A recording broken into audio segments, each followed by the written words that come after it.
Bienvenidos de nuevo a este canal, querida comunidad. Antes de comenzar, quiero agradecerles desde el fondo del corazón por estar aquí, por elegir acompañarme una vez más en estas historias que nos recuerdan que el terror más profundo no vive en lo sobrenatural, sino en lo humano.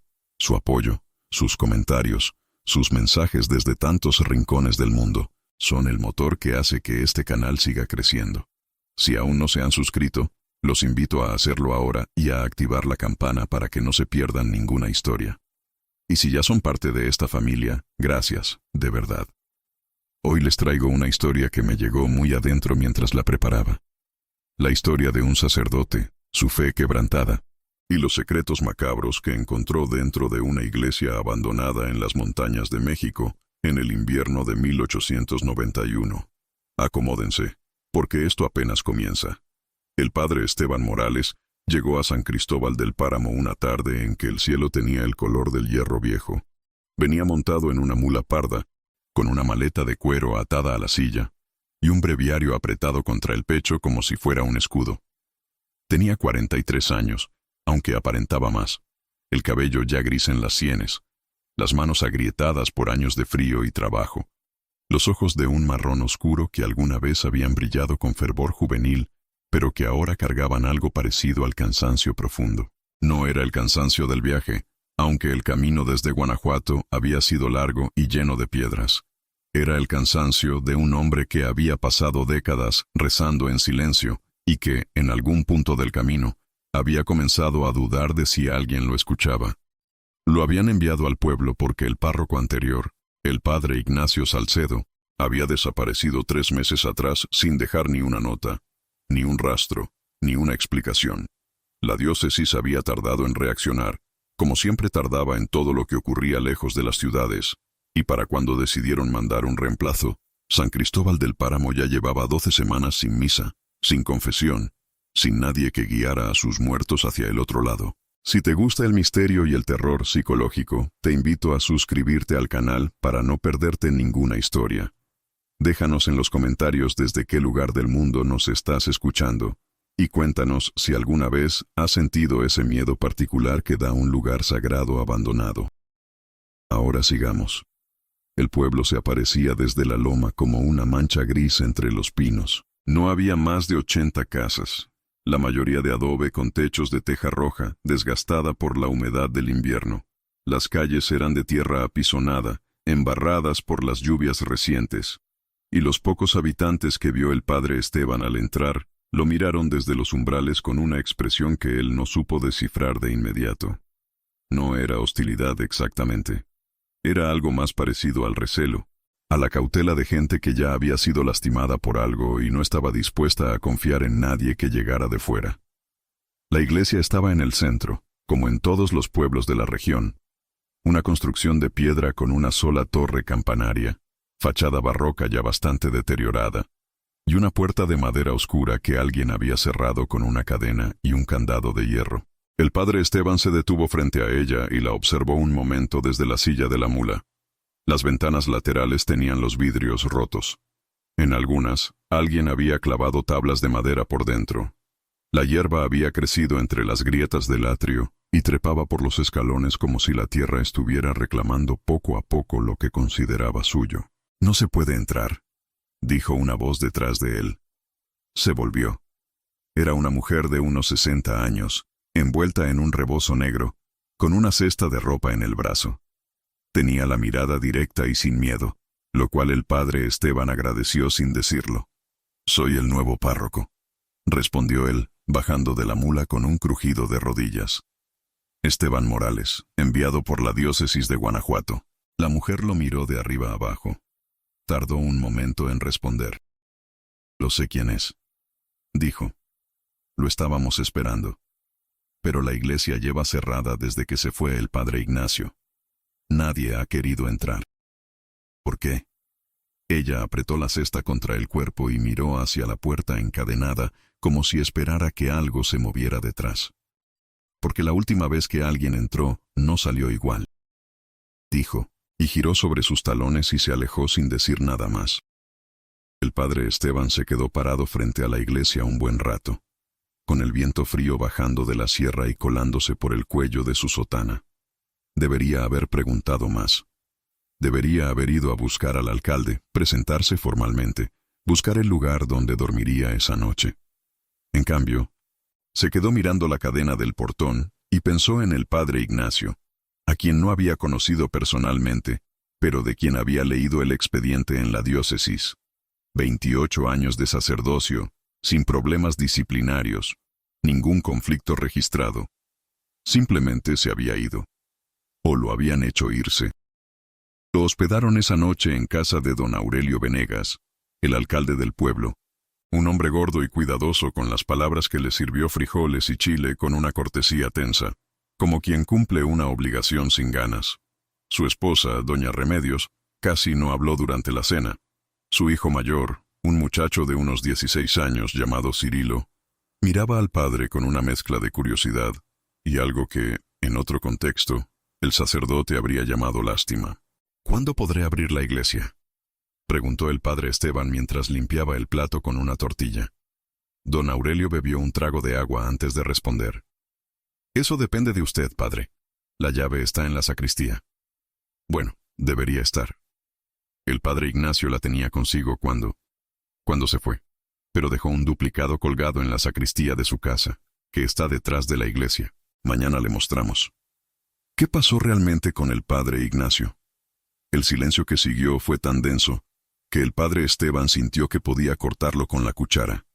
Don Aurelio cruzó una mirada brevísima con su esposa, apenas un instante, pero suficiente para que el recién llegado lo notara. Se fue, dijo el alcalde. Así nomás. Un día estaba y al otro no. Sin avisar, sin llevarse sus cosas. Se llevó lo que necesitaba, supongo. El padre Esteban no insistió esa noche. Aprendió de joven que hay preguntas que se responden solas si uno tiene la paciencia de esperar. Se retiró al cuarto que le habían preparado, pequeño, con una cama de madera y un colchón de paja, una ventana que daba al callejón trasero y una imagen del Sagrado Corazón en la pared, con la pintura descascarada. Se arrodilló frente a ella, abrió el breviario y trató de rezar. Las palabras salían de su boca con la soltura mecánica de 20 años de práctica, pero algo en su pecho no acompañaba. Era esa sensación vieja y familiar, la de estar hablando solo en una habitación vacía. Se acostó sin terminar las oraciones. Desde el callejón llegaba el sonido del viento entre los pinos y, de vez en cuando, algo que podría haber sido el crujido de una puerta o el movimiento de algún animal. Tardó mucho en dormirse. Cuando lo hizo, soñó con una iglesia llena de gente silenciosa, todos de espaldas, ninguno volteando a mirarlo aunque él los llamaba uno por uno. A la mañana siguiente, antes de que don Aurelio cumpliera su promesa de mostrarle la llave, el padre Esteban cometió lo que más tarde reconocería como su primer error. Fue solo a la iglesia. No era temeridad exactamente. Era la necesidad profesional de un hombre que necesita conocer el espacio donde trabajará, evaluar los daños, hacer un inventario mental. Se dijo eso mientras caminaba por el atrio en la mañana fría, con la escarcha crujiendo bajo sus botas y el aliento saliendo en nubecillas blancas. La cadena del portón estaba oxidada, pero el candado cedió sin resistencia cuando la examinó de cerca. Alguien lo había dejado sin cerrar del todo, apenas atravesado en el aro para dar apariencia de clausura. Empujó la puerta. La madera resistió al principio, hinchada por la humedad, y luego se dio de golpe con un sonido hueco que rebotó en las paredes de piedra del interior. El olor que salió era inconfundible para alguien que había pasado su vida en iglesias. Cera vieja, incienso apagado hacía mucho tiempo, humedad de piedra, y debajo de todo eso, algo más que el padre Esteban no identificó de inmediato, pero que le apretó el estómago de una manera que no era espiritual. Entró. La nave central estaba oscura, apenas iluminada por las grietas entre las tablas que cubrían las ventanas. Los bancos de madera seguían en su lugar, polvorientos, algunos con libros de canto todavía abiertos encima, como si los feligreses hubieran salido en medio de la misa y nunca hubieran vuelto. El altar mayor estaba intacto. El Cristo de madera tallada seguía en su sitio, con la pintura de la sangre en las manos y los pies brillando de manera extraña en la penumbra. Los candelabros de plata estaban en su lugar. El mantel del altar, aunque sucio, no había sido retirado. Nadie había robado nada. Eso era lo primero que llamó su atención. En tiempos difíciles como aquellos, en un pueblo pobre de la sierra, una iglesia cerrada y abandonada era una tentación enorme para cualquier ladrón de paso. Y sin embargo todo estaba en su lugar. Lo que no estaba en su lugar era lo que encontró al fondo de la nave, detrás del último banco, en el rincón donde normalmente se colocaba la pila de agua bendita. La pila estaba caída de lado. El agua, si es que alguna vez había quedado, ya se había evaporado o filtrado por el suelo de tierra. Pero alrededor de la pila, dibujado con algo oscuro que el padre Esteban se acercó a ver con el corazón ya latiendo más rápido de lo normal, había una serie de marcas en el suelo. No eran letras exactamente, eran más bien símbolos, trazados con una precisión que hablaba de tiempo y voluntad, no de frenesí ni locura. Alguien había estado aquí, arrodillado en este rincón, durante mucho tiempo, haciendo algo que requería concentración y calma. El padre Esteban se arrodilló y pasó los dedos por una de las marcas. La sustancia estaba seca y oscura. Podría haber sido barro. Podría haber sido otra cosa. Retiró los dedos y se quedó inmóvil un momento, mirando el conjunto sin terminar de entenderlo. Entonces escuchó el sonido. Venía de la sacristía, al fondo a la derecha. Una puerta entornada que él no había notado al entrar. Era un sonido rítmico, bajo, casi como una respiración muy lenta, o como alguien murmurando sin articular palabras. El padre Esteban se puso de pie despacio y caminó hacia la puerta con la misma calma deliberada con que, imaginó, el padre Ignacio habría caminado también, y se detuvo ante la puerta entornada, con la mano en el marco de madera, y empujó. La sacristía estaba vacía, pero en la pared del fondo, escrita con la misma sustancia oscura que había en el suelo de la nave, había una sola frase en latín que el padre Esteban leyó 2 veces antes de que su mente terminara de procesarla. Non est hic, quaere inter mortuos. No está aquí, búscalo entre los muertos. Salió de la iglesia con paso firme. Cerró la puerta detrás de sí. Se quedó parado en el atrio con el sol de la mañana ya más alto y el pueblo comenzando a despertar a su alrededor. El olor a leña quemada y tortillas calientes llegando desde las casas cercanas. Se persignó. No por fe exactamente, sino por costumbre, por el gesto físico que durante 40 años había sido su respuesta automática ante lo que no comprendía. Búscalo entre los muertos. El cementerio de San Cristóbal del Páramo estaba en el extremo norte del pueblo, separado de las últimas casas por un llano de tierra roja donde en verano crecía la hierba alta, pero que en ese invierno estaba pelado y duro como piedra. El padre Esteban lo visitó esa misma tarde, antes del crepúsculo, con don Aurelio caminando a su lado en un silencio que había dejado de ser cortés para convertirse en algo más parecido a la vigilancia. Las tumbas más antiguas eran de madera, muchas ya caídas o comidas por el tiempo. Las más recientes, de los últimos 20 años, eran de adobe o de piedra sin desbastar, con cruces y nombres grabados con herramienta tosca. El padre Esteban caminaba lentamente entre ellas, leyendo los nombres, las fechas. Trataba de construir una historia del lugar a partir de lo que los muertos podían decirle, que en un cementerio de pueblo es mucho, las edades al morir, los apellidos que se repetían, los años en que habían muerto muchos seguidos, lo que podía indicar una epidemia o una violencia colectiva. Entonces encontró la tumba sin nombre. Estaba al fondo del cementerio, casi contra la pared de adobe que delimitaba el perímetro. Era una tumba fresca, de no más de 3 o 4 meses, con la tierra todavía ligeramente hundida en el centro de la forma que toma, cuando algo debajo se asienta. No tenía cruz, no tenía nombre, no tenía ninguna marca excepto, al pie, una pequeña piedra plana sobre la que alguien había colocado un escapulario de tela café, del tipo que usaban los sacerdotes. El padre Esteban se volvió hacia don Aurelio, que se había detenido unos pasos atrás y miraba la tumba con una expresión que ya no era de cautela, sino de algo más parecido al miedo desnudo. ¿De quién es esta tumba?, preguntó el sacerdote. Don Aurelio tardó tanto en responder que por un momento el padre Esteban creyó que no lo haría. «No lo sabemos», dijo finalmente, con una voz que había perdido toda su textura de alcalde acostumbrado a manejar situaciones. Apareció una mañana. Ya estaba acabada, ya estaba llena. Nadie vio nada, nadie sabe nada. ¿Y el escapulario? Estaba ahí desde el principio. El padre Esteban se agachó y recogió el escapulario con cuidado. Lo examinó en la luz declinante del atardecer. Era viejo, gastado por el uso, con una imagen de la Virgen del Carmen bordada en hilo que alguna vez había sido dorado. Y en la parte de atrás, escrito con tinta ya desvaída pero todavía legible, un nombre: Salcedo. Ignacio Salcedo. El párroco desaparecido. El padre Esteban se incorporó despacio y guardó el escapulario en el bolsillo de su sotana. Don Aurelio lo miraba con los ojos muy abiertos, como esperando una reacción que no llegó. Porque el padre Esteban no gritó, no acusó, no amenazó. Simplemente miró la tumba sin nombre un momento más, se persignó en silencio y dijo: «Mañana quiero hablar con todos los habitantes del pueblo. Todos, sin excepción». Esa noche, en el cuarto de la casa de don Aurelio, el padre Esteban no intentó dormir.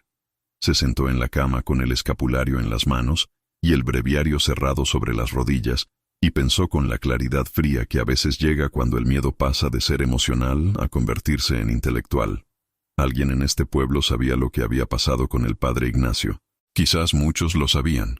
La tumba sin nombre estaba ahí, visible para cualquiera que fuera al cementerio, y nadie había dicho nada, ni a la diócesis, ni a las autoridades, ni a nadie de afuera, lo cual significaba que el silencio era colectivo.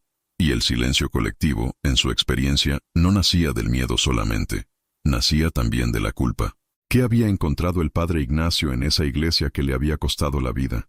Porque la tumba sin nombre y sin cruz, con el escapulario al pie como única señal, le decía al padre Esteban con una claridad que no necesitaba confirmación que su predecesor no se había ido. Estaba aquí, enterrado en tierra sin consagrar, sin rito, sin nombre, en el rincón más oscuro del cementerio del pueblo al que había dedicado sus últimos años. La pregunta no era si lo habían matado, la pregunta era por qué.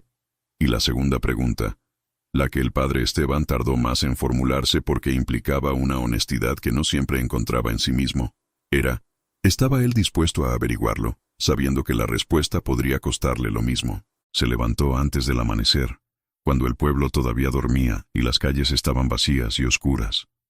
Fue a la iglesia. Entró. Encendió una vela que encontró en el altar mayor y la llevó al rincón donde estaba la pila caída y los símbolos en el suelo. Se arrodilló. Sacó un pequeño cuaderno y un lápiz del bolsillo y comenzó a copiar los símbolos con la mayor precisión que pudo, trazando cada línea, cada curva, cada ángulo. No sabía lo que significaban, pero sabía que alguien en algún lugar lo sabía, y que esa persona, si todavía estaba viva, podría decirle qué había visto el padre Ignacio antes de morir. Cuando terminó de copiar el último símbolo, la vela tembló sin que hubiera corriente de aire. El padre Esteban levantó los ojos del cuaderno y miró hacia el altar. El Cristo de madera seguía en su sitio, con los brazos abiertos y la cabeza inclinada hacia el lado derecho, como siempre. Pero en la penumbra de la madrugada, con la vela proyectando sombras largas y movedizas en las paredes de piedra, los ojos de la figura parecían mirar hacia abajo, directamente hacia el rincón donde estaba arrodillado. El padre Esteban no era hombre de apariciones. En 40 años de sacerdocio había escuchado cientos de testimonios de personas que juraban haber visto llorar a las vírgenes, sudar a los cristos, moverse a los santos. Siempre había encontrado la explicación racional: la luz, el ángulo, el deseo del creyente de encontrar una señal. Pero en ese momento, arrodillado en el suelo frío de una iglesia donde quizás habían matado a su predecesor, con los símbolos oscuros bajo sus rodillas y el silencio del pueblo antes del amanecer envolviéndolo todo, sintió algo que no supo nombrar exactamente. No era fe. Era algo anterior a la fe y posterior al miedo.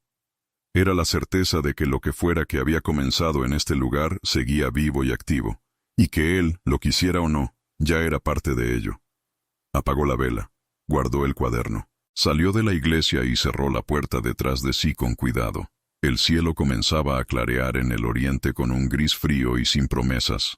Un perro ladró en algún lugar del pueblo y luego calló, El padre Esteban caminó de regreso a la casa de don Aurelio con las manos metidas en los bolsillos de la sotana y el escapulario del padre Ignacio rozándole los dedos con cada paso. Esa mañana, en el desayuno, don Aurelio le dijo que había hablado con algunos vecinos y que la reunión del pueblo podría hacerse al día siguiente en la plaza, si el padre lo consideraba conveniente. Hoy, dijo el padre Esteban, sin levantar los ojos del café. Hoy es muy pronto, padre. La gente tiene sus... Hoy, repitió, y esta vez sí levantó los ojos. Y don Aurelio vio en ellos algo que lo hizo callar y asentir. La reunión se hizo ese mediodía en la plaza central, con el frío bajando de la sierra y la mayoría del pueblo agrupado en semicírculo frente al padre Esteban, que se había colocado de pie sobre los 3 escalones de la fuente seca. Los miraba uno por uno con la misma calma con que había mirado toda su vida a las congregaciones, buscando los rostros que no podían sostener la mirada, los cuerpos que se tensaban en los momentos equivocados, los silencios que hablaban más que las palabras. He encontrado el escapulario del padre Ignacio Salcedo, dijo sin preámbulo y sin alzar la voz más de lo necesario para ser escuchado.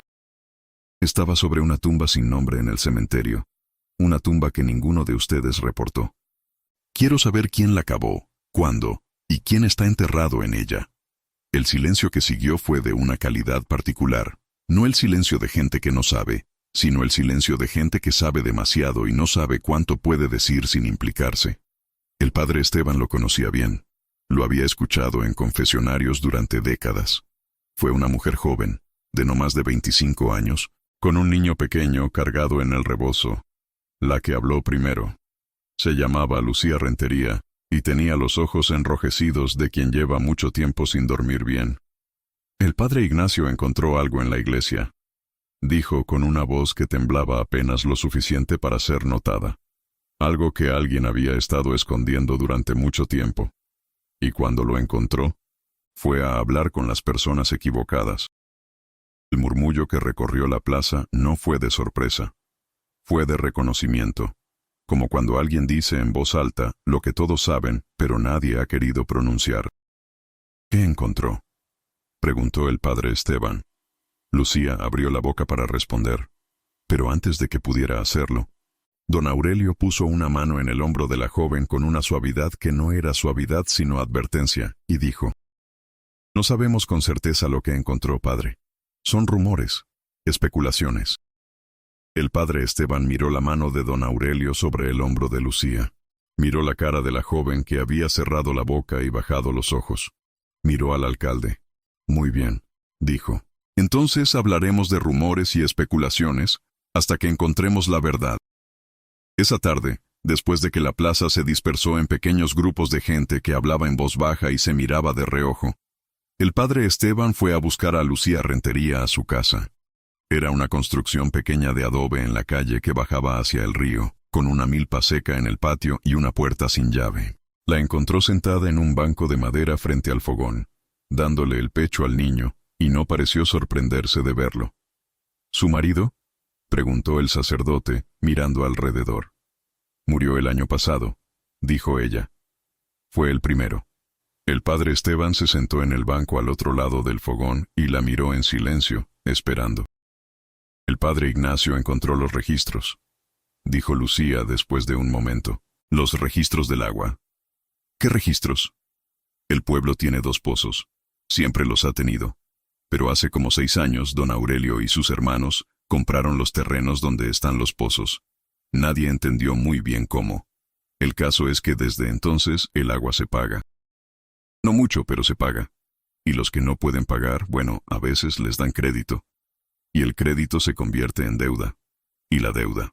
Y se detuvo. El niño se había dormido y ella lo acomodó en el rebozo, con movimientos precisos de madre acostumbrada. La deuda se convierte en tierra, terminó el padre Esteban. Lucía asintió. Mi marido debía 3 años. Murió en noviembre con la fiebre. Y 2 semanas después vino el hermano de don Aurelio a decirme que el terreno donde sembramos era de ellos ahora, que era parte del arreglo. Y el padre Ignacio encontró los documentos de estas transacciones. Los encontró en la iglesia, en la sacristía, detrás del altar secundario. Parece que alguien los había guardado ahí, no sé quién, no sé cuándo. Quizás para protegerlos, quizás para usarlos algún día. El caso es que el padre los encontró y fue a enfrentarse con don Aurelio. Y después, los ojos de Lucía se llenaron de lágrimas sin que su expresión cambiara. Después el padre Ignacio no volvió a aparecer, dijo.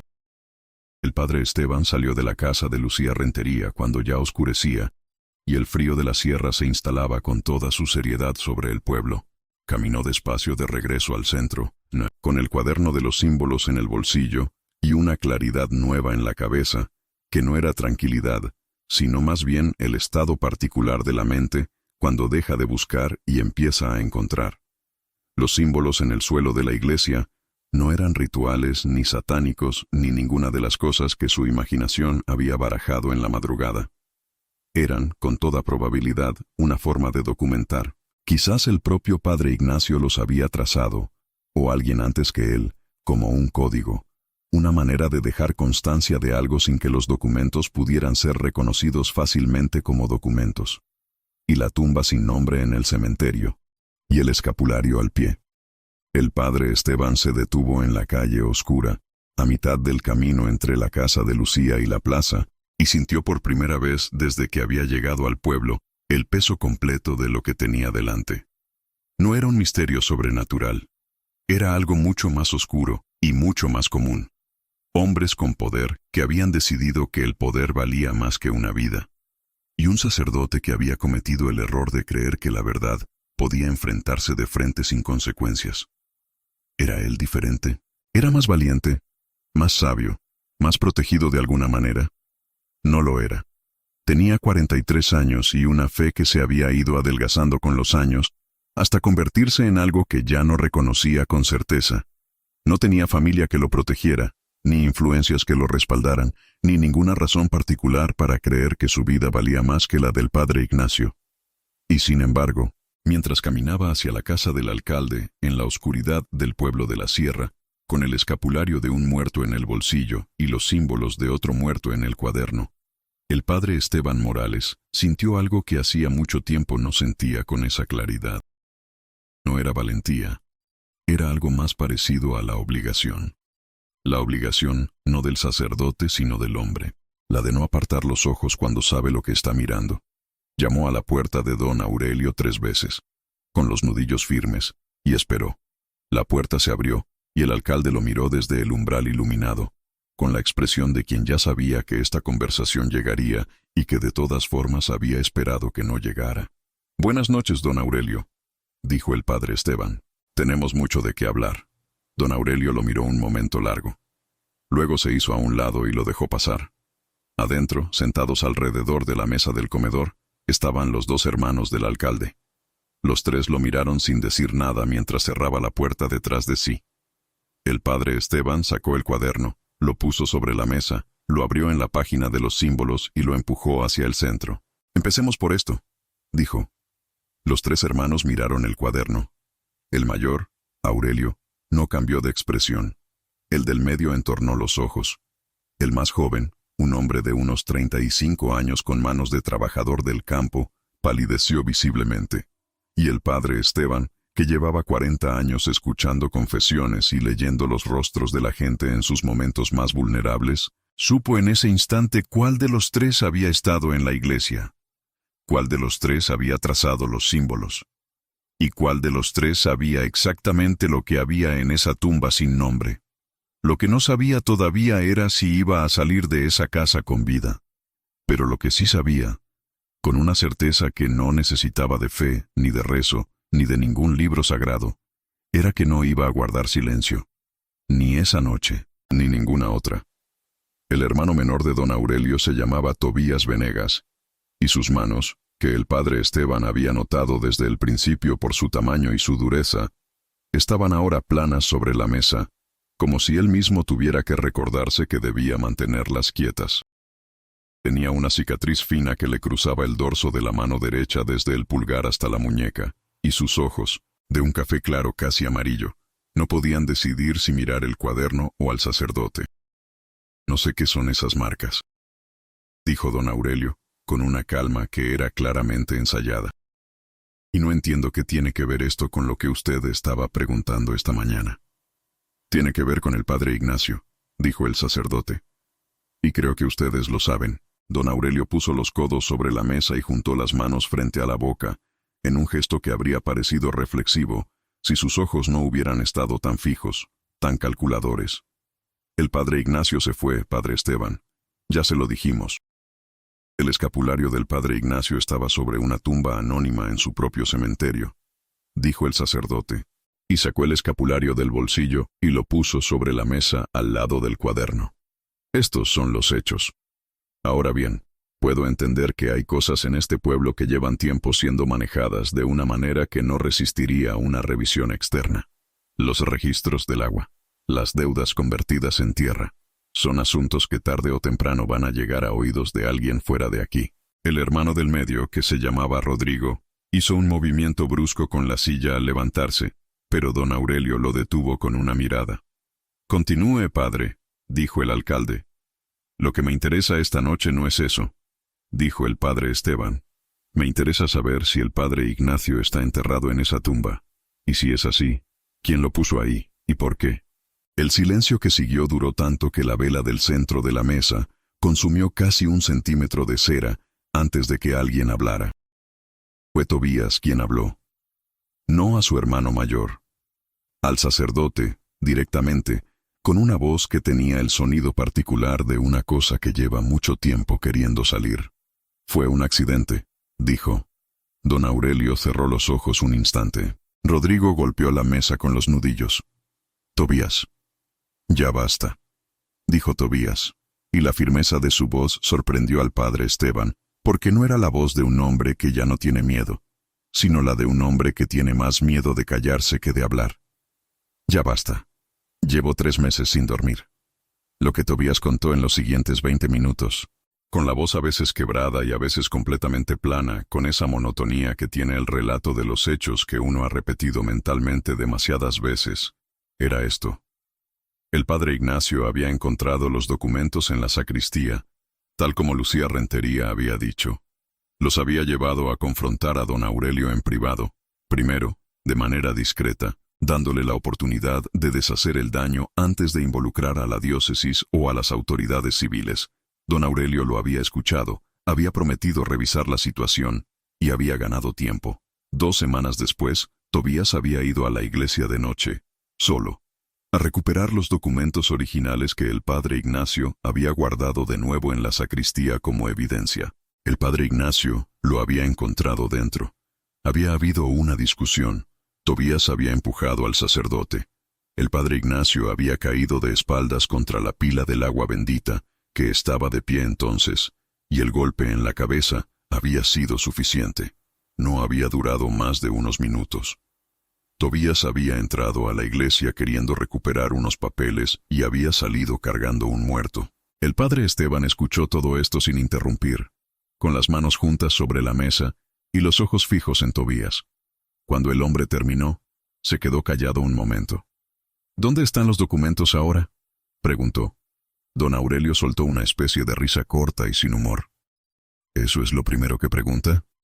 «Es lo más importante», dijo el padre Esteban. «Los quemamos esa misma noche», dijo Rodrigo. «Todos no», dijo Tobías, y sus 2 hermanos lo miraron con una expresión que pasó de la sorpresa al horror en el tiempo que tarda un parpadeo. Tobías sacó de su camisa, del bolsillo interno, un papel doblado en 4 que puso sobre la mesa con una mano que no temblaba. El padre Esteban lo tomó, lo desplegó, lo leyó. Era una lista de nombres, fechas, cantidades. 12 familias del pueblo, 12 deudas convertidas en tierra. Firmado por Aurelio Venegas, con sello. Don Aurelio miraba a su hermano menor con una expresión que el padre Esteban no quiso descifrar completamente, porque en ella había algo demasiado parecido a lo que precede a la violencia. «Tobías», dijo don Aurelio con mucha calma, «somos familia». «El padre Ignacio también era de alguien», dijo Tobías, «y yo lo enterré en un rincón del cementerio como si fuera un perro». El padre Esteban se puso de pie, dobló el papel con cuidado y lo guardó junto al escapulario en el bolsillo de su sotana. «Voy a necesitar que mañana acompañes a las autoridades al cementerio», le dijo a Tobías. Y que repitas todo lo que me dijiste esta noche. ¿Y nosotros? Dijo don Aurelio. Ustedes también, dijo el padre Esteban, no como acusados todavía, como testigos. El tiempo de callar se acabó esta noche. Salió de la casa sin apresurarse. Caminó por las calles oscuras del pueblo hacia la iglesia una vez más, con el frío de la sierra poniéndole los dedos entumecidos y el silencio del pueblo envolviéndolo todo. Entró, encendió una vela, fue al altar mayor. Se arrodilló. Esta vez, las palabras no salieron mecánicas. Esta vez el padre Esteban rezó como no lo había hecho en años, no pidiendo señales ni certezas, ni la calma del creyente que ya no duda. Rezó como lo que era en ese momento, un hombre solo, en la oscuridad, que había encontrado algo demasiado pesado para cargarlo sin decirle algo a alguien, aunque no supiera con certeza si había alguien que escuchara. Rezó por el padre Ignacio, enterrado sin nombre ni rito en la tierra de su propio pueblo. Rezó por Lucía Rentería y su niño y su terreno robado. Rezó por Tobías Venegas, que había matado a un hombre por recuperar unos papeles, y llevaba 3 meses cargando con eso en silencio. Rezó incluso por don Aurelio, que había construido un sistema de pequeñas crueldades tan gradual que quizás al principio ni siquiera lo había reconocido como lo que era. Y rezó, por último, por sí mismo, por el hombre cansado y lleno de dudas que había llegado a este pueblo montado en una mula parda, con un breviario apretado contra el pecho y la sensación de estar hablando solo. Por si acaso no estaba solo, por si acaso alguien, en algún lugar que no podía ver ni tocar ni demostrar, lo escuchaba. La vela ardió quieta. El Cristo de madera, en el altar mayor, tenía la cabeza inclinada hacia el lado derecho como siempre. El padre Esteban se levantó del suelo con las rodillas doloridas y el corazón más quieto que en muchos años. Salió de la iglesia. El pueblo dormía. Las montañas eran siluetas negras contra un cielo que comenzaba, muy lentamente, a mostrar las primeras estrellas. Al día siguiente, cuando llegara el mensajero a caballo que el padre Esteban enviaría al amanecer hacia Guanajuato, las cosas en San Cristóbal del Páramo comenzarían a cambiar, lentamente, dolorosamente, de la manera en que cambian las cosas en los lugares pequeños donde todos se conocen, y todos van a tener que seguir viéndose la cara por el resto de sus vidas. No sería una historia limpia. No habría una justicia perfecta ni una redención completa. Don Aurelio encontraría la manera de complicar las cosas, como siempre lo hacen los hombres con recursos y sin escrúpulos. Tobías cargaría con su culpa durante el resto de su vida, aunque saliera absuelto por los tribunales. El padre Ignacio seguiría enterrado en el rincón del cementerio hasta que alguien con autoridad ordenara desenterrarlo y darle nombre y rito. Y el padre Esteban Morales seguiría siendo un hombre con dudas, que rezaba sin saber con certeza si alguien escuchaba, que no tenía fe en el sentido luminoso y absoluto de los santos, pero que tenía algo que quizás era más difícil de sostener: la decisión de actuar como si la vida de cada persona valiera algo, aunque no pudiera probarlo, aunque nadie se lo pidiera, aunque le costara. En el fondo, pensó mientras caminaba de regreso a la casa de don Aurelio bajo las estrellas, quizás eso era lo que quedaba de la fe cuando todo lo demás se adelgazaba. No la certeza, no el consuelo, solo eso, la decisión de no apartar los ojos. Subió los escalones, llamó a la puerta, y esperó. La mañana llegó sobre San Cristóbal del Páramo con una luz fría y sin misericordia, de ese tipo que no embellece nada sino que lo revela todo. Las grietas en los muros de adobe, la ropa remendada colgada en los tendederos, los rostros cansados de la gente que salía a sus quehaceres cargando el peso de lo que sabían y lo que callaban. El padre Esteban había dormido apenas 2 horas en el cuarto prestado, acostado sobre el colchón de paja con los ojos abiertos hacia el techo oscuro, escuchando el viento que bajaba de la sierra y se colaba por las rendijas de la ventana como algo vivo y curioso. Don Aurelio no había vuelto a hablarle esa noche después de que el padre salió de su casa. Ni Rodrigo. Solo Tobías, que lo había seguido hasta el umbral y se había detenido en la oscuridad del callejón con las manos metidas en los bolsillos del pantalón y los ojos de ese color amarillo extraño mirando al sacerdote con algo que no era exactamente gratitud, pero que tampoco era hostilidad. ¿Usted cree que Dios perdona?, había preguntado Tobías, en voz muy baja. como si le diera vergüenza la pregunta. El padre Esteban lo había mirado un momento antes de responder. «Creo que los hombres necesitan perdonarse a sí mismos», dijo. «Lo demás es más complicado de demostrar». Tobías había asentido con la cabeza, despacio, como alguien que recibe una respuesta que no era la que esperaba, pero que de algún modo resulta más honesta que la esperada, y se había quedado en el umbral mientras el sacerdote se alejaba por la calle oscura. Ahora, con la mañana ya encima y el pueblo comenzando a moverse, el padre Esteban escribió la carta. La escribió en la mesa pequeña del cuarto, con la pluma que siempre cargaba en el bolsillo del pecho y el tintero que había encontrado en el cajón. Y la escribió con la misma precisión meticulosa con que había copiado los símbolos del suelo de la iglesia, sin adornos, sin ambigüedades, con los hechos en el orden en que los había aprendido, y las preguntas que todavía no tenían respuesta claramente señaladas como tales. Escribió al obispo de la diócesis de Guanajuato. Escribió también, en una segunda carta, al jefe político del distrito, que tenía su oficina en la ciudad más cercana, a 3 días de camino a caballo. Cuando terminó, dobló las cartas, las selló con cera y bajó a buscar al mensajero. El mensajero era un muchacho de unos 14 años llamado Zenobio, hijo de una viuda que lavaba ropa para las familias más acomodadas del pueblo. Tenía una yegua flaca pero resistente y conocía los caminos de la sierra como conocen esos caminos, los que han crecido cruzándolos desde niños. El padre Esteban lo encontró en la plaza, acarreando leña, y lo llamó aparte. «Necesito que lleves estas 2 cartas a la ciudad», dijo, «con la mayor urgencia posible. Hay dinero para el viaje y algo más para ti cuando vuelvas con el acuse de recibo». Zenobio miró las cartas, luego al sacerdote, luego hacia la casa del alcalde al fondo de la plaza. «¿Don Aurelio sabe?», preguntó. «No», dijo el padre Esteban, «y no necesitas saber hasta que ya estés en camino». El muchacho volvió a mirar las cartas. Tenía la edad en que uno todavía no ha aprendido a disimular del todo lo que piensa, y lo que pensaba se leía con claridad en su cara, que esto podía traerle problemas, que el padre era un desconocido, que don Aurelio era el poder real en este pueblo, y siempre lo había sido. Pero también se leía otra cosa, más difícil de nombrar en alguien tan joven, que el padre Esteban reconoció porque lo había visto antes en personas que llevaban tiempo esperando que alguien hiciera algo. Zenobio tomó las cartas. «Salgo en 1 hora», dijo. El padre Esteban le apretó el hombro brevemente y lo dejó ir. Lo que pasó en las siguientes horas fue esa clase de movimiento lento e inevitable que tiene la verdad cuando finalmente empieza a desplazarse en un lugar pequeño donde todo el mundo se conoce. Alguien vio a Zenobio preparando su yegua. Alguien le preguntó a dónde iba.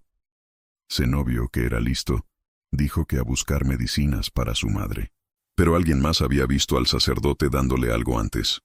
Y para cuando Zenobio salió del pueblo por el camino norte, ya había al menos 3 personas que sospechaban lo que llevaba. El padre Esteban pasó la mañana en la iglesia. No rezando, aunque rezó también, sino limpiando. Con una escoba que encontró en la sacristía y un cubo de agua que fue a buscar él mismo al pozo del centro, limpió el polvo de los bancos, barrió el suelo de la nave, recogió los libros de canto dispersos y los apiló con cuidado en el nicho del lateral derecho. Trabajó en silencio durante 3 horas con la meticulosidad de alguien que necesita ocupar las manos mientras la cabeza trabaja. Los símbolos del suelo en el rincón de la pila caída los cubrió con una lona de tela que encontró doblada detrás del altar secundario. No los borró. Eran evidencia. Pero los cubrió porque no quería que nadie que entrara los viera antes de que llegaran las autoridades. A mediodía fue Lucía Rentería la que apareció en la puerta de la iglesia, con el niño dormido en el rebozo y una olla de frijoles calientes envuelta en un trapo. «Supe que mandó a Zenobio», dijo sin saludar, mientras dejaba la olla en el primer banco. «Las noticias viajan rápido», dijo el padre Esteban. «En este pueblo las noticias no viajan», dijo Lucía. «Simplemente están en todas partes al mismo tiempo». Se sentó en el banco, con la espalda recta y el niño quieto contra su pecho, y miró el altar mayor con una expresión que el sacerdote no supo descifrar del todo. «¿Tiene miedo?», le preguntó él. «Siempre he tenido miedo», dijo ella. «Lo que cambió es que ahora el miedo tiene una dirección. Antes era difuso, flotaba en todas partes. Ahora sé de qué tengo miedo exactamente, y eso casi es un alivio. El padre Esteban comió los frijoles de pie, junto al altar, con la cuchara que Lucía había traído envuelta en el trapo, y escuchó a la mujer hablar. Le contó más sobre el pueblo, sobre los Venegas, sobre cómo había empezado todo hacía 6 años, cuando don Aurelio había comprado los terrenos de los pozos, mediante una transacción que nadie entendió del todo, pero que tampoco nadie cuestionó, porque don Aurelio era el hombre con más dinero y más influencias en 50 kilómetros a la redonda. Le contó que su marido, antes de morir, le había dicho que el padre Ignacio llevaba meses recopilando información, hablando discretamente con las familias afectadas, tomando nota, que había alguien que le pasaba información desde adentro del círculo de los Venegas, alguien que se había arrepentido o que tenía sus propias razones para querer que la situación se expusiera. ¿Sabe quién era esa persona?, preguntó el padre Esteban. Lucía dudó un momento. Creo que era la esposa de Rodrigo, dijo. Doña Carmen. Ella no es del pueblo, vino de Aguascalientes cuando se casó. Nunca ha encajado del todo aquí. Y hay cosas que uno ve desde afuera que los que crecieron aquí ya no ven. El padre Esteban dejó la cuchara en la olla vacía y guardó esa información en el mismo lugar donde guardaba todo lo que todavía no sabía cómo usar, pero que intuía que sería importante. ¿Dónde está doña Carmen ahora?, preguntó. En su casa, supongo, como siempre. Rodrigo no la deja salir mucho. Esa tarde, cuando el sol ya bajaba detrás de la sierra y las sombras se alargaban sobre las calles de tierra del pueblo, el padre Esteban fue a la casa de Rodrigo Venegas. Era la más grande del pueblo después de la de don Aurelio, con paredes de adobe recién encaladas y una puerta de madera labrada que hablaba de dinero gastado en apariencias. Llamó 3 veces. Abrió una mujer de unos 40 años, delgada, con el cabello oscuro recogido en un chongo apretado y unos ojos verdes que contrastaban con todo lo demás de su cara, del pueblo, del paisaje. Doña Carmen lo miró con la expresión de alguien que lleva mucho tiempo esperando una visita que nunca sabe exactamente cuándo llegará. Padre, dijo, y se hizo a un lado sin que él tuviera que pedir que lo dejara pasar.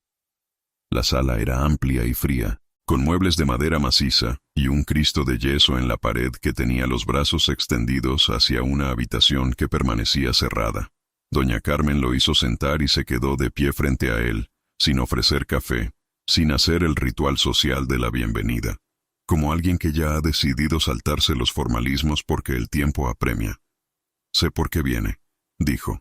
Entonces me ahorra trabajo, dijo el padre Esteban. Lo que Carmen Venegas le contó durante la siguiente hora fue la arquitectura completa de lo que había estado ocurriendo en San Cristóbal del Páramo desde hacía 6 años. No solo el asunto de los pozos y las deudas, sino algo más sistemático y más antiguo. Los Venegas habían llegado al pueblo 3 generaciones atrás como comerciantes de paso, y se habían quedado, comprando tierras, prestando dinero, construyendo lentamente la clase de deuda social que no se escribe en ningún papel, pero que pesa más que cualquier contrato.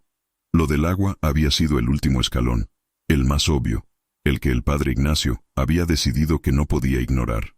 Pero debajo había muchas otras cosas: acuerdos informales, favores cobrados, familias enteras que debían su bienestar cotidiano a la voluntad de 3 hermanos que nunca habían necesitado amenazar a nadie abiertamente, porque el sistema funcionaba por sí solo con la misma eficiencia de una maquinaria bien engrasada.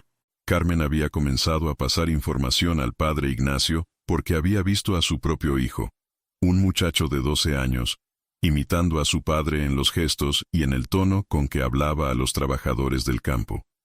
Y había pensado, si no hago nada, en 20 años mi hijo va a ser el mismo hombre que su padre, y yo lo habré permitido. ¿Su marido sabe que habló con el padre Ignacio?, preguntó el padre Esteban. Lo sospecha, dijo Carmen, con una voz que no temblaba pero que tenía la textura de algo sostenido con mucho esfuerzo. Pero no tiene pruebas. Y mientras no tenga pruebas, Rodrigo no hace nada. Es un hombre que necesita estar seguro antes de actuar, a diferencia de Tobías, que actúa antes de pensar. ¿Sabe lo que hizo Tobías? Carmen asintió despacio. Lo imaginé desde el principio. Tobías siempre fue el más impulsivo de los 3. Rodrigo lo encubriría por reflejo, sin siquiera preguntarse si era lo correcto. Y Aurelio lo organizaría todo, porque Aurelio siempre organiza todo. El padre Esteban guardó silencio un momento. ¿Está dispuesta a declarar ante las autoridades? Carmen miró hacia la puerta cerrada de la habitación al fondo de la sala, la que tenía el Cristo de yeso encima. Detrás de esa puerta se oía, muy suave, el sonido de un niño jugando solo. ¿Puede garantizarme que mi hijo y yo estaremos seguros?, preguntó. No puedo garantizarle nada, dijo el padre Esteban, con la honestidad que había aprendido que era la única moneda real en conversaciones como esta. Pero puedo decirle que el silencio tampoco les garantiza nada. Carmen lo miró un momento largo. Luego asintió. Declaro, dijo. El padre Esteban salió de la casa de Rodrigo Venegas con el paso cansado pero la cabeza más clara que en días. La noche había caído del todo sobre el pueblo, y las pocas lámparas de las casas proyectaban rectángulos de luz amarilla en las calles de tierra. Alguien tocaba una guitarra en alguna casa lejana, una melodía lenta y sin prisa, y el sonido llegaba mezclado con el del viento entre los pinos de la sierra, como algo que pertenecía a otro tiempo, a una versión del pueblo que existía debajo de todo lo demás como el agua debajo de la tierra. Se detuvo en la plaza. La fuente seca donde esa mañana había hablado frente al pueblo estaba ahora vacía y silenciosa. Miró la iglesia, las tablas en las ventanas, la puerta de madera oscura, la torre campanaria contra el cielo negro lleno de estrellas. Se preguntó si el padre Ignacio había tenido miedo en sus últimas horas, si había sabido lo que se venía, o si la muerte lo había sorprendido en medio de un momento ordinario, un tropiezo, un golpe que no estaba en los planes de nadie, ni siquiera en los de Tobías. Hay muertes que no nacen de la maldad sino de la cobardía, el impulso de alguien que no sabe qué hacer con lo que tiene enfrente y elige lo más inmediato y lo más irreversible. Eso no lo hacía menos muerto, no lo hacía menos injusto, pero sí lo hacía más comprensible. Y la comprensión, el padre Esteban lo sabía, era el primer paso hacia algo que todavía no se atrevía a llamar justicia, pero que quería parecérsele. Esa noche durmió mejor. No bien, pero mejor. Con el sueño de quien ha hecho lo que podía hacer en el día que tuvo y que confía, sin demasiada certeza pero con suficiente voluntad, en que el día siguiente traerá la oportunidad de hacer algo más.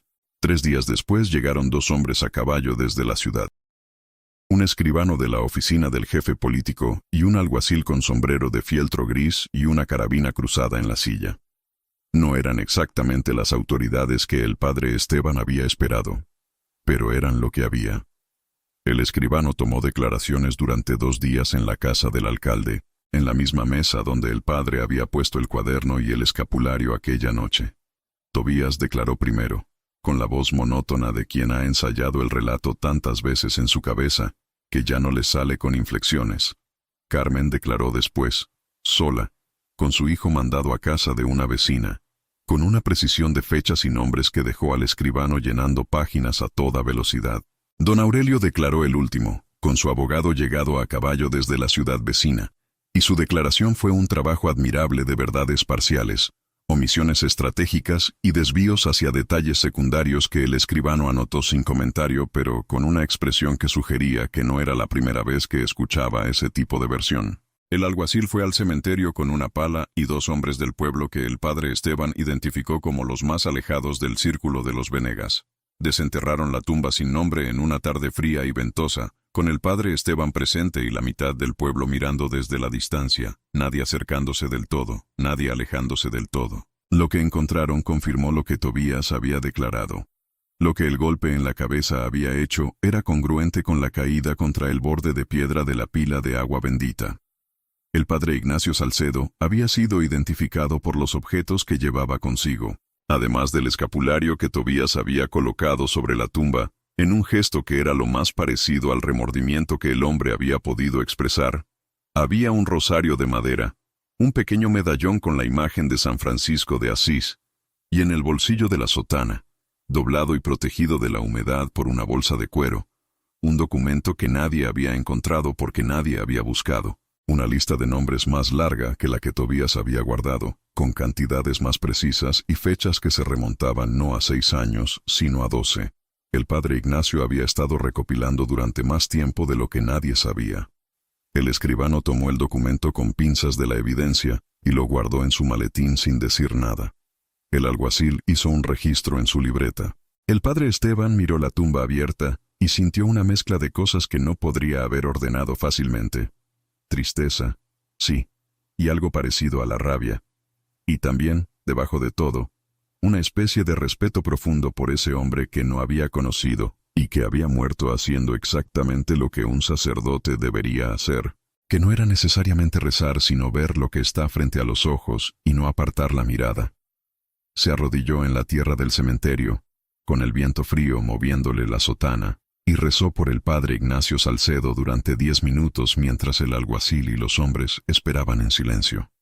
Nadie lo interrumpió. Después mandó buscar madera para una cruz. Los días que siguieron en San Cristóbal del Páramo tuvieron esa calidad particular que tienen los tiempos de después. No de resolución exactamente, sino de reconfiguración. Como cuando cae un árbol viejo que ha estado apuntalando una pared durante décadas y la pared, inesperadamente, no se derrumba, sino que se queda en pie descubriendo que era más sólida de lo que el árbol hacía creer. Don Aurelio fue llevado a la ciudad para continuar el proceso legal. Rodrigo también, aunque su caso era más complicado porque su participación directa era más difícil de probar. Tobías se quedó en el pueblo mientras se resolvía su situación, bajo una especie de arresto informal supervisado por el alguacil, que no tenía instrucciones claras de lo que hacer con un hombre que había confesado matar a alguien sin intención y que claramente no iba a huir a ningún lado. El padre Esteban abrió la iglesia formalmente el domingo siguiente. No había muchas flores, no había música, no había la solemnidad de una misa de reapertura ceremonial. Solo los bancos limpios del polvo que él mismo había barrido, las ventanas todavía con las tablas en algunas, la luz entrando por las que no las tenían y cayendo en franjas oblicuas sobre el suelo de tierra apisonada. Se llenó completamente. No había una sola familia del pueblo que no estuviera representada, incluso las que habían estado más cerca del círculo de los Venegas, incluso las que habían mirado hacia otro lado durante años. El padre Esteban celebró la misa. Pronunció las palabras de siempre con la misma mezcla de práctica y duda que siempre lo acompañaba. Pero en el sermón se salió del texto preparado, como le ocurría a veces cuando algo en el ambiente de una congregación le pedía otra cosa. Habló sobre el silencio, sobre la diferencia entre el silencio que protege y el silencio que encubre, sobre cómo a veces en los lugares pequeños, en las comunidades que dependen del equilibrio frágil de las relaciones entre vecinos, el silencio se convierte en el precio de la paz, y como ese precio, cuando se paga durante demasiado tiempo, acaba costando más que cualquier conflicto que se hubiera podido tener. No mencionó a los Venegas por nombre. No tenía que hacerlo. Todos sabían de qué hablaba, y todos sabían que él lo sabía. Habló también sobre el padre Ignacio. Dijo que había sido un hombre que había cumplido con lo que se le pedía mejor de lo que él mismo podía esperar cumplir. No el rito, no la liturgia, no la administración de los sacramentos, sino la atención, el ver a la gente, el negarse a tratar lo que ocurría frente a los ojos como si fuera cosa de otro. Al final de la misa, cuando la gente empezaba a salir, Lucía Rentería se acercó con el niño en brazos y le dijo al padre Esteban, en voz baja, que el hermano de don Aurelio que administraba los pozos había dejado de cobrar el agua esa semana. Nadie había dado ninguna orden oficial todavía, simplemente había dejado de cobrar. A veces las cosas se mueven antes de que nadie las mueva, dijo el padre Esteban. Lucía lo miró con esa expresión de alguien que ha aprendido a confiar poco y que está recalibrando lentamente los límites de lo que puede confiar. ¿Se va a quedar?, preguntó. El padre Esteban miró la iglesia alrededor. Los bancos, el Cristo de madera en el altar, las ventanas con sus tablas y sus franjas de luz, el rincón del fondo donde la lona cubría los símbolos que todavía tendría que explicarle al escribano cuando volviera con más preguntas. Por ahora, dijo. Era la respuesta más honesta que podía dar. No sabía si se quedaría 1 año o 10.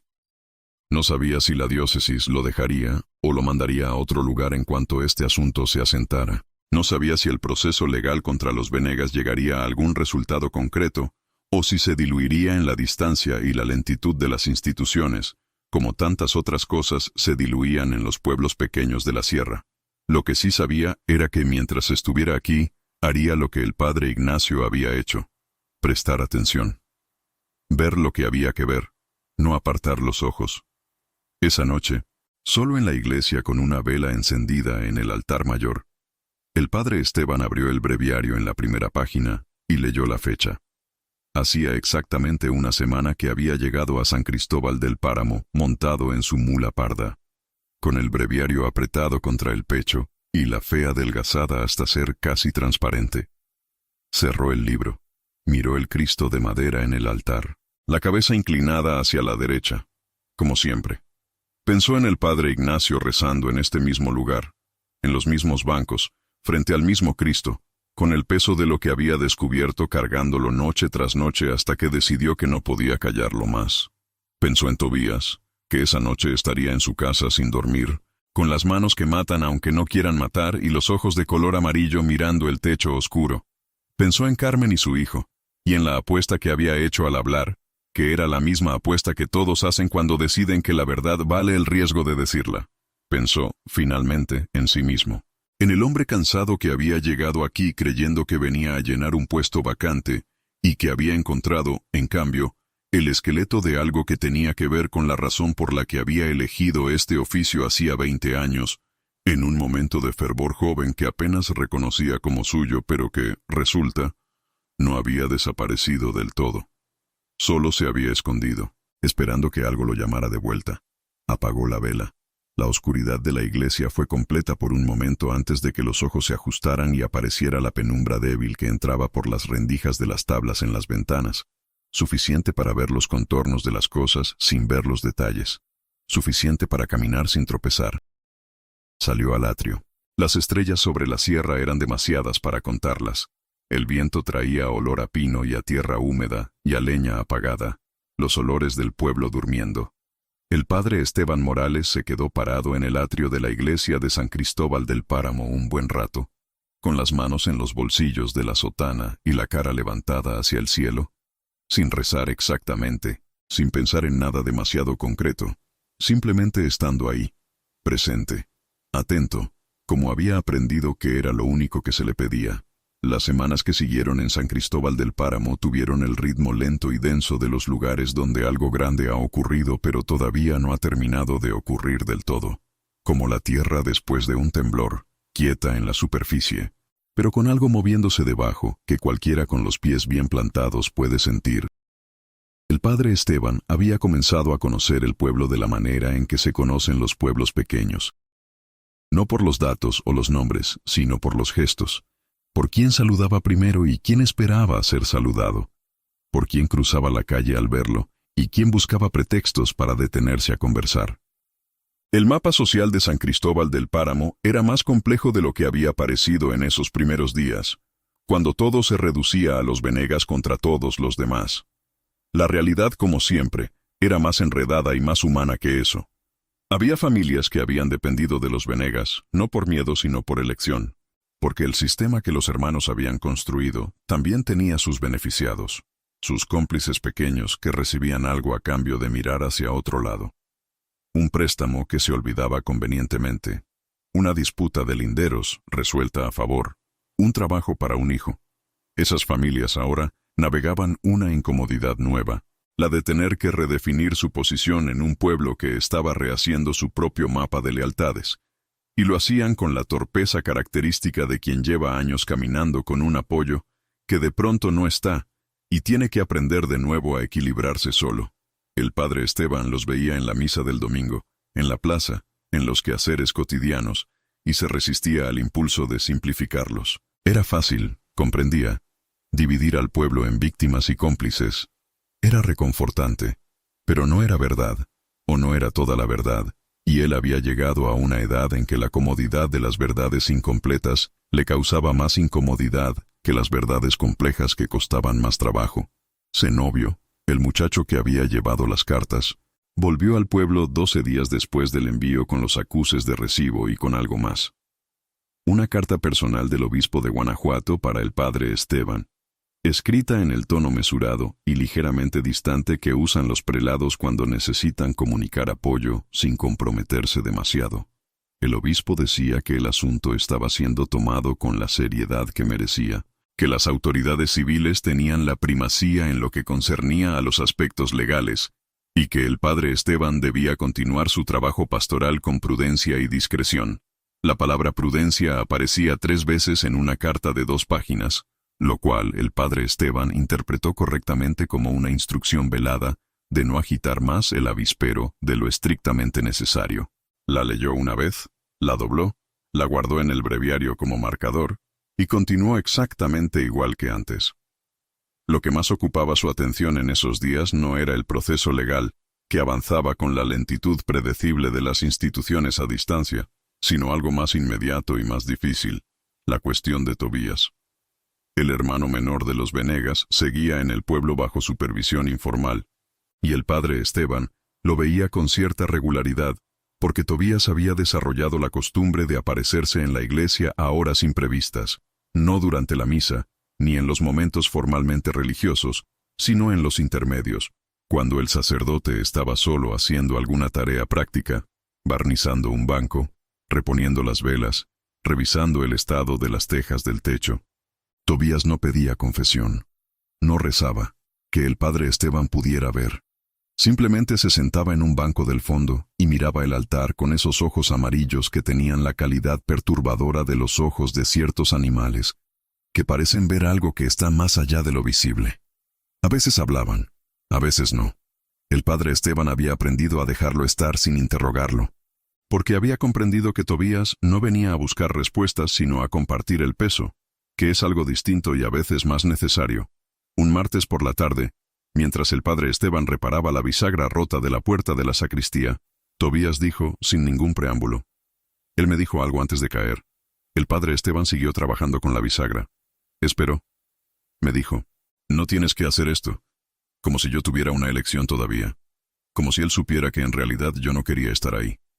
El padre Esteban dejó la herramienta y se volvió hacia Tobías, que seguía mirando el altar. ¿Y tenía razón?, preguntó. Tobías tardó tanto en responder que el silencio se convirtió en la respuesta antes de que llegaran las palabras. Siempre hice lo que Aurelio me decía, dijo. Desde niños. Aurelio decide, Rodrigo ejecuta, yo cargo. Así fue siempre. Esa noche fui a la iglesia porque Aurelio me dijo que fuera. Cuando el padre Ignacio apareció, entré en pánico porque sabía que Aurelio me había mandado solo precisamente para que si algo salía mal, fuera yo el que cargara. ¿Crees que Aurelio calculó que algo podría salir mal? Tobías miró al sacerdote por primera vez en toda la conversación. Creo que Aurelio nunca manda a nadie a ningún lugar sin calcular todos los escenarios posibles, dijo. Y creo que yo lo supe siempre, y lo hice de todas formas porque era más fácil que pensar por mí mismo. El padre Esteban asintió despacio. Esa clase de honestidad, la que llega tarde y a un costo altísimo, pero que llega de todas formas, era la que él encontraba más difícil de responder pastoralmente, porque no admitía el consuelo fácil ni la absolución rápida. Solo admitía el reconocimiento. El verse a uno mismo con claridad es un acto que muy poca gente es capaz de hacer, y hacerlo no alivia el dolor, sino que lo precisa. Lo vuelve manejable por ser exacto. ¿Qué vas a hacer con eso?, preguntó el padre Esteban. No lo sé todavía, dijo Tobías. Pero es la primera pregunta que me hago en mi vida que viene de mí y no de Aurelio. Esa noche el padre Esteban escribió en su diario, que había comenzado a llevar desde la primera semana en el pueblo, estas palabras. El arrepentimiento verdadero no tiene el aspecto que nos enseñaron. No viene con lágrimas ni con promesas de enmienda. Viene como una pregunta que uno se hace por primera vez en su propia voz. El proceso legal contra los Venegas avanzó durante los meses siguientes, con la irregularidad característica de la justicia en los pueblos alejados de finales del siglo XIX.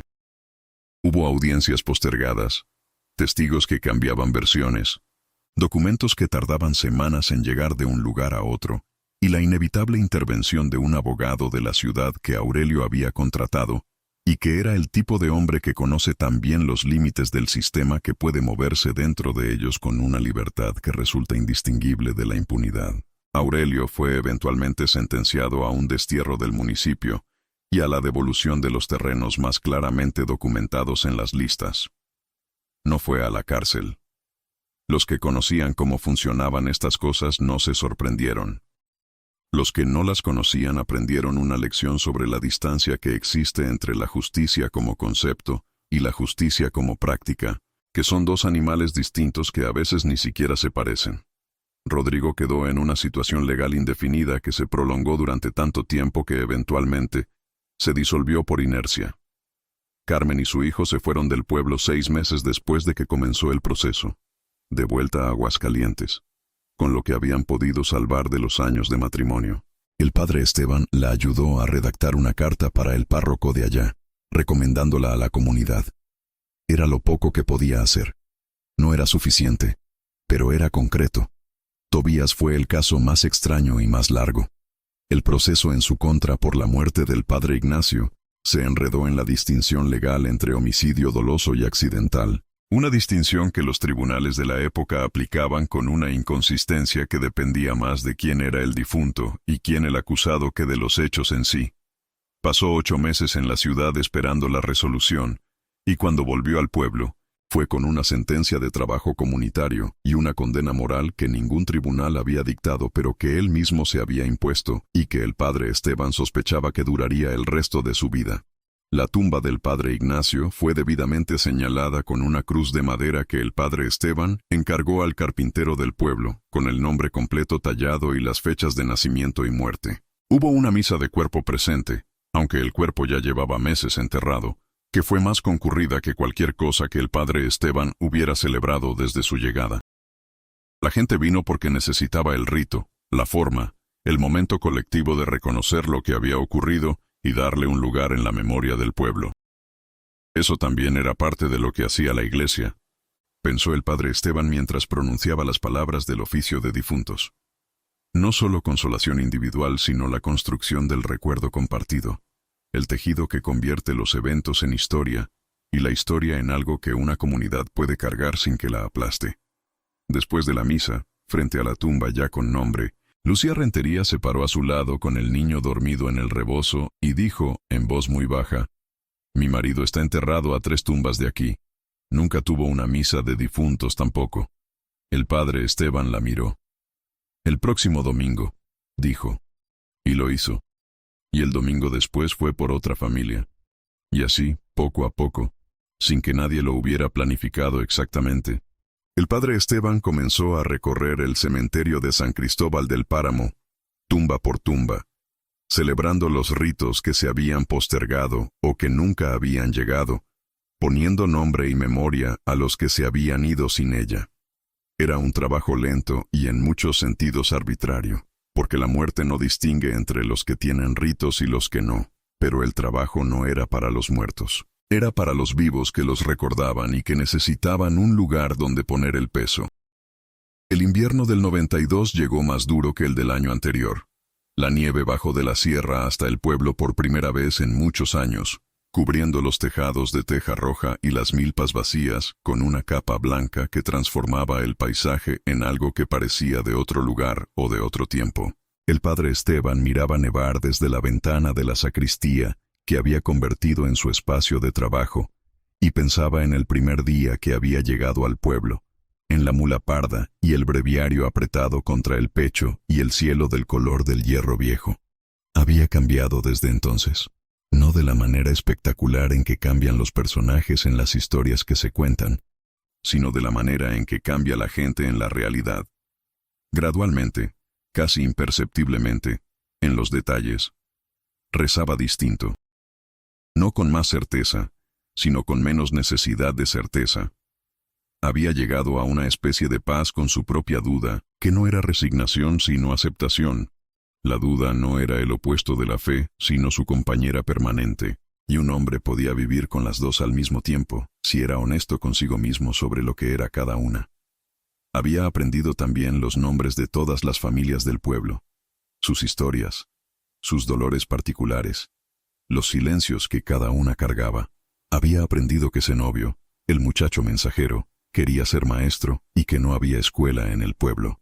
Había escrito 3 cartas a la diócesis sobre ese asunto y estaba esperando respuesta. Había aprendido que la señora que lo había recibido el primer día con la cesta de ropa, la que le había dicho que la última persona que entró a la iglesia no salió igual, se llamaba Petra, y era la partera del pueblo, y sabía más sobre la salud de cada habitante que cualquier médico que hubiera pasado por ahí.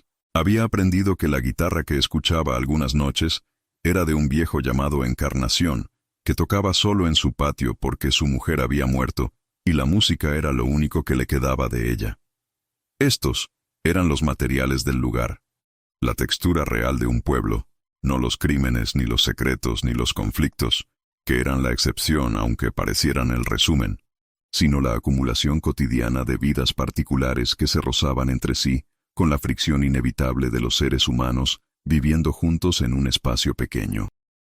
Una tarde de diciembre, con la nieve todavía en los tejados, pero el sol de mediodía derritiendo los bordes, el padre Esteban fue a la iglesia a revisar el estado de la lona que cubría los símbolos en el rincón de la pila caída. El escribano había fotografiado el área lo mejor que pudo con el equipo que tenía, que no era gran cosa, y había tomado nota de los símbolos en su libreta. Nadie había determinado todavía con certeza quién los había trazado ni exactamente qué significaban, aunque las hipótesis del padre Esteban, compartidas con el escribano, apuntaban a que eran una forma de registro cifrado que el padre Ignacio había desarrollado para documentar lo que descubría sin que los documentos fueran reconocibles a primera vista. Levantó la lona. Los símbolos seguían ahí, oscuros contra el suelo de tierra, con esa calidad de cosas hechas con paciencia y determinación que tienen los objetos creados por personas que saben que quizás no van a poder explicarlos personalmente. El padre Esteban se arrodilló y pasó los dedos por el borde de uno de ellos, como había hecho aquella primera mañana. La sustancia seguía siendo oscura e inidentificable con certeza, aunque sus sospechas se habían ido asentando hacia algo muy ordinario. Tinta mezclada con tierra, el recurso de alguien que tenía un lápiz pero no quería marcas que se borraran fácilmente. «Hiciste bien», dijo en voz alta, al vacío de la iglesia. No esperaba respuesta. No llegó ninguna. Solo el silencio de la piedra y la madera, y el frío del invierno colándose por las rendijas, y el sonido lejano del pueblo viviendo su tarde. El padre Esteban volvió a cubrir los símbolos con la lona, y se quedó arrodillado un momento más, con las manos juntas no en el gesto de la oración, sino simplemente juntas, apoyadas en las rodillas, mirando la lona. Pensó en la cadena de cosas que había llevado hasta ese momento. Un sacerdote que había visto algo y no había podido callar. Y había muerto por ello. Un pueblo que había callado por miedo y por costumbre, y por la lógica de los lugares donde el poder lleva suficiente tiempo instalado para parecer natural. Un hombre cansado y lleno de dudas que había llegado montado en una mula a llenar el hueco que el primero había dejado, y que había encontrado, en ese hueco, algo que no esperaba encontrar. La razón por la que seguía haciendo lo que hacía. No era la fe en el sentido que le habían enseñado. No era la certeza del creyente que sabe que hay algo más allá de lo visible y que ese algo es bueno y justo y está atento. Era algo más modesto y más resistente. La convicción de que la vida de cada persona importa, de que el silencio cómplice tiene un costo real que se paga en cuerpos y en tierra y en la dignidad de los que se quedan, y de que hay momentos en que la única respuesta posible a lo que uno tiene delante es no apartar los ojos, aunque no sepa con certeza qué está mirando ni a dónde lleva. Eso era lo que el padre Ignacio le había dejado. No en palabras, no en ningún mensaje directo, sino en el simple hecho de lo que había hecho y de cómo había muerto haciéndolo. Se persignó, se levantó, acomodó la lona con cuidado.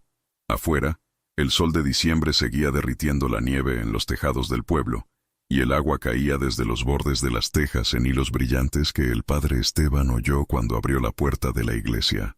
Un sonido limpio, continuo, casi musical, que llenó el atrio mientras él se quedaba parado en el umbral mirando las calles de tierra embarrada, y las casas de adobe, y la plaza donde la fuente seca seguía sin agua, y el cielo sobre la sierra era de un azul que a esa hora de la tarde tenía la profundidad de algo que no termina.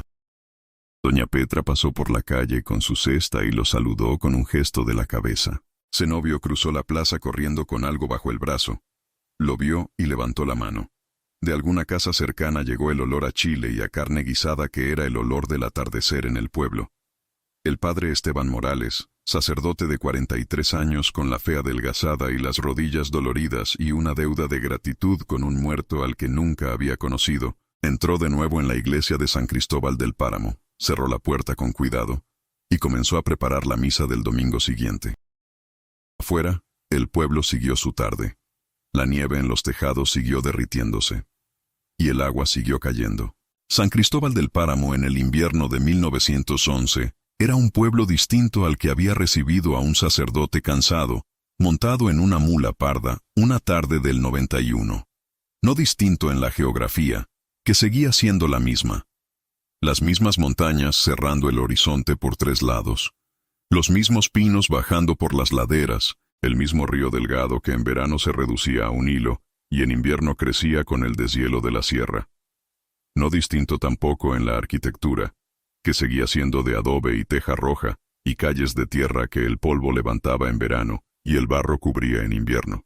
Pero distinto en algo más difícil de señalar con el dedo, en la manera en que la gente se miraba entre sí, en la textura de las conversaciones en la plaza, en el hecho de que había una escuela con maestra pagada por el municipio, y que los niños que salían de ella ya no eran los mismos que los que habían entrado. El padre Esteban tenía 63 años, el cabello completamente blanco, la espalda ligeramente encorvada por décadas de inclinarse sobre libros y enfermos y feligreses sentados en sillas bajas. Las manos más agrietadas que nunca. Los ojos de marrón oscuro tenían ahora algo que la gente del pueblo describía de maneras distintas según quien hablara. Los más jóvenes decían que eran ojos serios, los mayores decían que eran ojos que habían visto demasiado, y habían decidido seguir mirando de todas formas, que no es lo mismo que la sabiduría, pero se le parece bastante. Seguía celebrando la misa del domingo en la iglesia que había limpiado con sus propias manos aquel primer invierno. Las ventanas ya no tenían tablas. Tenían vidrios nuevos que la comunidad había costeado colectivamente 10 años atrás, en una de esas iniciativas que nacen sin que nadie las proponga formalmente, sino que simplemente aparecen cuando un lugar ha encontrado de nuevo algo parecido a la voluntad colectiva. El Cristo de madera seguía en el altar mayor, con la cabeza inclinada hacia la derecha. La pila de agua bendita, reparada y vuelta a su lugar, estaba junto a la puerta de entrada como siempre había estado. Los símbolos en el suelo del rincón habían sido cubiertos por una losa de piedra que el padre Esteban había colocado él mismo, con ayuda de 2 hombres del pueblo, 5 años después de llegar, no para borrarlos, sino para protegerlos. Debajo de la losa, además de los símbolos, había colocado una caja de madera pequeña con los documentos del caso, copias de las declaraciones, el escapulario del padre Ignacio, y una carta que él mismo había escrito dirigida a quien encontrara la caja en el futuro, explicando lo que había ocurrido con la precisión y la honestidad que le permitían 20 años de distancia. La tumba del padre Ignacio Salcedo en el cementerio tenía ahora una cruz de piedra, más permanente que la de madera original, con el nombre bien grabado, y debajo una frase que el padre Esteban había elegido después de mucho tiempo considerándola. Vio lo que había que ver. No apartó los ojos. Zenobio, el muchacho mensajero, era maestro. Tenía 34 años y una familia y la misma yegua flaca reemplazada por una más joven pero igualmente resistente, y daba clases en la escuela del pueblo a 22 niños de distintas edades, con la energía de quien hace lo que siempre supo que debía hacer. Visitaba al padre Esteban los jueves por la tarde con pretexto de conversar, aunque en realidad venía a leerle en voz alta, porque los ojos del sacerdote habían empezado a fatigarse con la letra pequeña, y Zenobio lo sabía sin que nadie se lo dijera. Lucía Rentería tenía 45 años y el niño que había cargado en el rebozo era ahora un muchacho de 20 que trabajaba el terreno que su madre había recuperado legalmente 7 años después de que comenzó el proceso. Había sido una batalla larga y llena de obstáculos, y el resultado no era perfecto, como no son perfectos los resultados que dependen de instituciones diseñadas para proteger lo establecido. Pero el terreno era suyo y lo trabajaban, y eso tenía un peso real que no necesitaba de calificaciones. Don Aurelio Venegas había muerto en la ciudad a la que lo habían desterrado, en el año de 1899, de una enfermedad del hígado que los que lo conocían atribuyeron al exceso de bebida, y los que lo habían amado atribuyeron a la amargura. Rodrigo vivía todavía en el pueblo, viejo y disminuido, sin influencia ni propiedades significativas, saludando al padre Esteban cuando se cruzaban con una cortesía que era lo más parecido al arrepentimiento que su naturaleza le permitía expresar. Tobías Venegas había hecho algo que nadie esperaba. Se había quedado. Había trabajado durante 20 años como jornalero en las mismas tierras que su familia había quitado a otros, cobrando el salario mínimo sin pedir favores ni invocar su apellido. Era un hombre callado y de movimientos lentos que la gente joven del pueblo no asociaba con ninguna historia particular porque los jóvenes raramente conocen la historia de los lugares donde crecen. Los mayores sí lo recordaban. Lo miraban con la mezcla de sentimientos complejos que merecía, ni con odio ni con afecto, sino con esa evaluación continua y sin resolución, que es la única respuesta honesta a una persona que ha hecho algo terrible.